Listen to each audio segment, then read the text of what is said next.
Francfort, Allemagne, 10 heures du matin.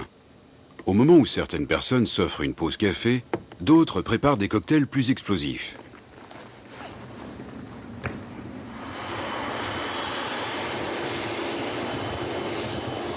Cap sur l'aéroport.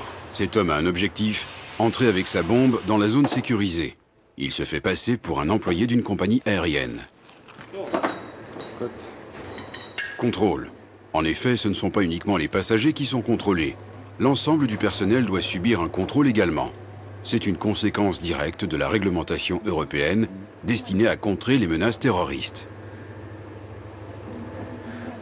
Tut mir leid, wir haben ein kleines Problem mit der Anlage. Können wir kurz warten? Ja, gerne.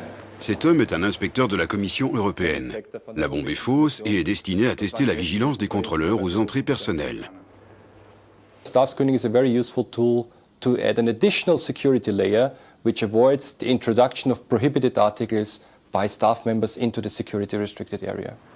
L'inspecteur continue sa visite de contrôle, cette fois à un point d'entrée des véhicules de service autorisés à circuler dans la zone sécurisée. Depuis début 2004, les inspecteurs mandatés par la Commission européenne examinent plus de 30 aéroports par an, des contrôles qui s'ajoutent aux vérifications régulières des États membres. Les visites se font toujours de manière inopinée. Les inspecteurs sont là pour pointer les failles dans la sûreté aéroportuaire et pour aider les services compétents à les corriger. L'Europe a tiré les enseignements des attentats du 11 septembre 2001.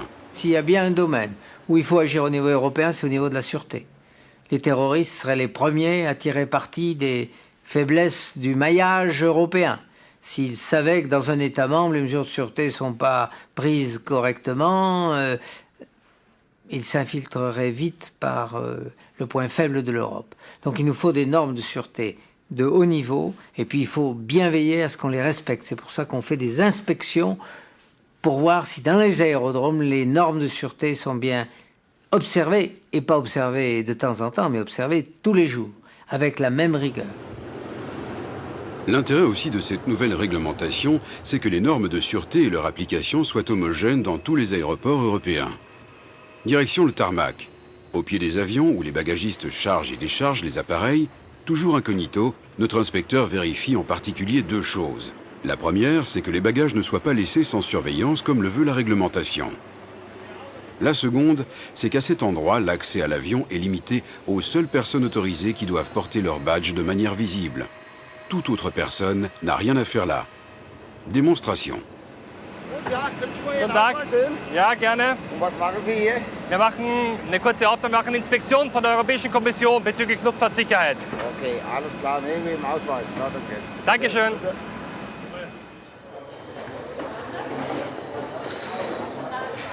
Ce type d'inspection d'aéroport s'inscrit généralement sur une durée d'une semaine.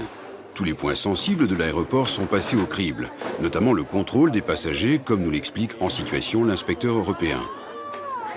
Passenger screening point is definitely one of the critical areas to be looked at during an inspection at an airport.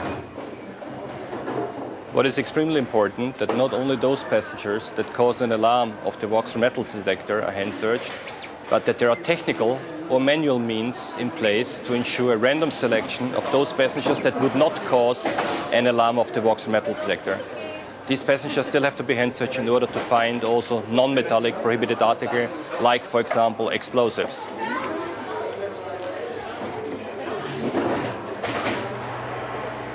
Cette réglementation européenne pousse les États membres à adopter de manière homogène entre eux des plans de sûreté nationaux plus sévères. De cette manière, l'Union européenne répond d'une seule et même voix aux menaces terroristes. Le but n'est évidemment pas d'alourdir toutes les formalités de sûreté que doivent subir des passagers, mais de leur garantir une protection maximale contre les menaces. Avec même d'autres avantages. Het voordeel daarvan is dat men niet alleen komt tot een harmonisatie in de toepassing van de luchtvaartbeveiligingsvoorschriften, maar dat deze garantie en deze harmonisatie ook toelaat te komen tot een one-stop security systeem. Wat is het voordeel van een one-stop security systeem? Dat houdt in dat men komt tot een zeer passagiersvriendelijke toestand op onze luchthavens, waarbij bijvoorbeeld beveiligingsmaatregelen zoals fouillering, die getroffen worden voor passagiers en hun bagage en handbagage, beveiligingsmaatregelen genomen op een luchthaven van vertrek binnen Europa, niet moeten herhaald worden wanneer een transfer gemaakt wordt naar een andere vlucht binnen Europa op een Europese luchthaven. L'Europe a adopté des normes communes en matière aérienne. Sécuriser le transport aérien, c'est bien, mais il faut aussi se préoccuper d'autres moyens de transport, comme par exemple le maritime, afin de contrer les menaces terroristes. Il va y avoir un déplacement de ciblage des groupes terroristes, auquel d'ailleurs on a déjà assisté. On va peut-être attaquer un aéroport qui va être hyper sécurisé, mais on va attaquer des trains de banlieue, comme ça s'est fait à Madrid, comme ça s'est fait en Inde, ou on va attaquer le métro, comme ça s'est fait à Londres. Chaque mode de transport doit en effet bénéficier d'une vraie sûreté. Mais chaque mode de transport a ses propres contraintes. Alors, sur le maritime, par exemple, il est important de savoir connaître tout le suivi d'un container qui a quitté la Chine et qui vient en Europe. Et pour ça, il faut cerner tous les maillons de la chaîne, tous les acteurs du transport. Cap sur Rotterdam. Nous sommes ici au centre de coordination du port. Le port, c'est 80 km de quai, 85 000 mouvements de bateaux par an, 370 millions de tonnes cargo, avec un conteneur déplacé toutes les 6 secondes. Pour les terroristes, les ports sont autant des cibles de choix que les aéroports. Et cela pour 3 raisons. La première, bien entendu, c'est le fait qu'en touchant un aéroport, un avion ou un port, on peut faire un maximum de victimes, et c'est recherché aujourd'hui par les terroristes. La deuxième raison, c'est que par la destruction de matériel ou par l'interruption d'activité, on va créer un dommage économique important, parfois très important. Et la troisième raison, elle est symbolique. On touche à la liberté de circuler, la liberté de voyager, qui est extrêmement importante dans nos sociétés modernes. Et évidemment, on va choquer la société si on attaque l'aéroport ou le port. It has been proven and very clear that maritime transport is very vulnerable to attacks. And the world depends on maritime transport. So not only the Port of Rotterdam, but whole the maritime industry knows very well that something had to be done. And I think we are on the right track. With implementing of the ISPS code, we made a very important first step. Rendre les ports moins vulnérables, tel est l'objectif de la législation européenne et du code ISPS, le code international pour la sûreté des navires et des installations portuaires, initié au lendemain des attentats du 11 septembre.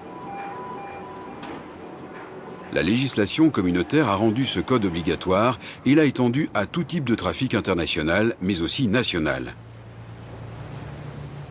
Tous les acteurs sont concernés.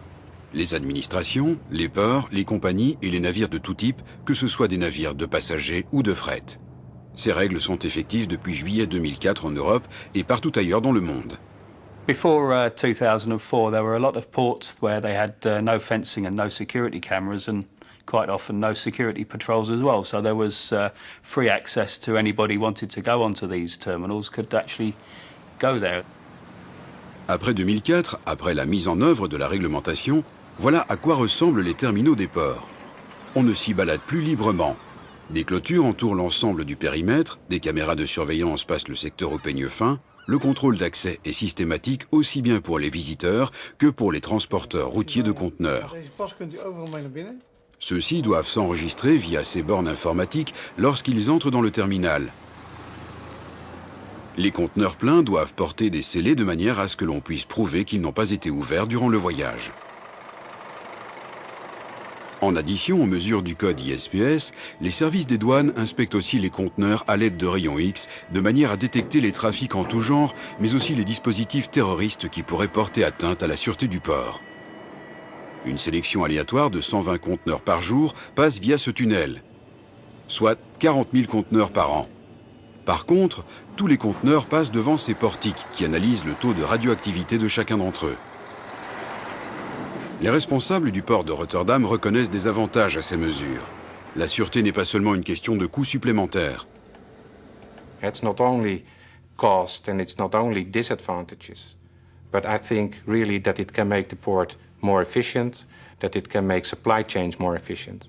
And I think we are only beginning to realize what kind of a benefits that can give.